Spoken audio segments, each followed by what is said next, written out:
Now I'm going to talk a little bit about what motivates a person to look for a different goal than simply just profit. First, obviously, you have to have an entrepreneurial mindset. I've heard it termed being unreasonable. George Bernard Shaw said, "A reasonable man adapts to the world, an unreasonable one tries to transform it." And that's what entrepreneurs do. They try to transform the world to fit what they want it to be.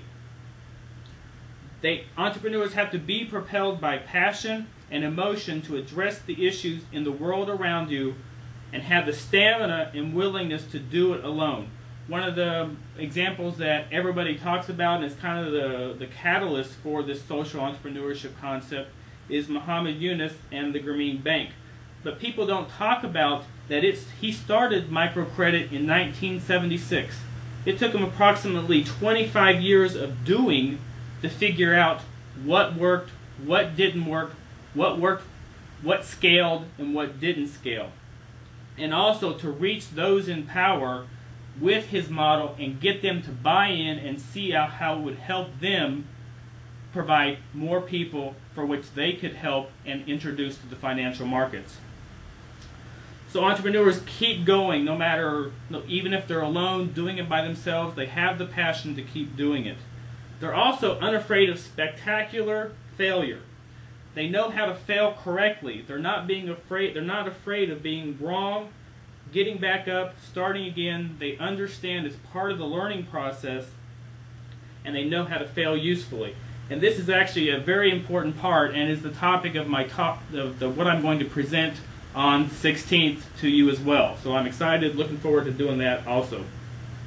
So now we've talked about a few traits of entrepreneurs that are given the foundation, but what's the difference between social entrepreneurs? Social entrepreneurs have a very keen awareness that there's more to the function of business than just generating monetary profit. And then they have a painful realization that the current model simply is not working for the population who's experiencing an unjust situation. So, what are the pieces and parts that make up social entrepreneurs, the programs they do, and how they operate? It's 4 basic things. First, addressing the basic needs. You have to have food, water, shelter, and health in order to survive. So if you don't have those basics, you have to have them. You have to figure out how to get them to the population you're serving. Next, you need to teach them the concepts. They may have the basic needs, but if they don't understand the concepts or they don't know how to go about creating a market, selling, coming up with a plan, and doing it, then they can't progress as well. Then, after you teach them the concepts, you have to engage the ones who are involved with the organization. You have to be able to teach the concepts by doing. A lot of entrepreneurship is doing, and continuing to do. And then finally, you have to give them the tools to do all this stuff, but in a sustainable manner.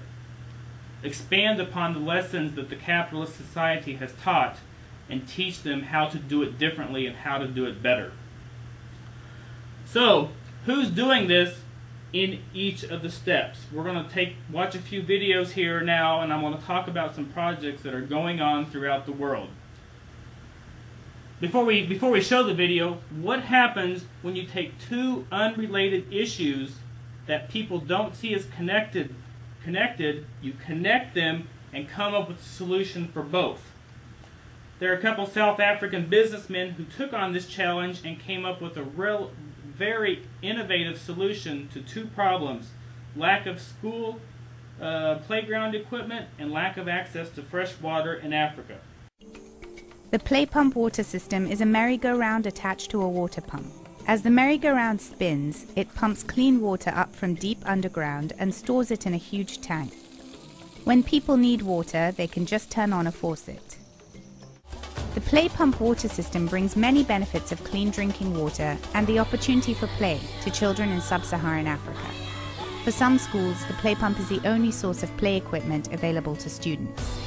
It's so simple, really. Kids play, water pumps.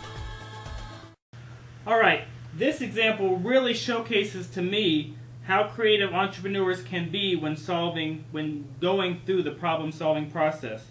The story is interesting and very impactful as it is, but what's really fascinating is the lessons learned after the implementations were completed. And this is as of February of this year. Turns out the idea was great, but the business owners failed to address a couple of the critical details required to make a project sustainable. First, the parts were so specialized for the pumps that the communities couldn't perform maintenance with locally available parts. You had to call a service company in another village or another area and get them to come and fix it. In order to teach a community and help a community take full ownership of the process, they have to be able to maintain the equipment that you install. Also, the amount of playtime the equipment needed to have by the kids to provide enough water for the whole community to have fresh water is more than the actual amount of time that kids typically played on the equipment. So they should have done a little bit more research to figure out how much time kids play before they installed the pumps. Also, the wells were typically deeper than most wells, which was good for better access to water, but the force to bring the water the extra distance meant that one woman can't pump water if she needs to. It takes 2 adults to push the playground. Also, that means that younger kids can't play on the equipment by themselves.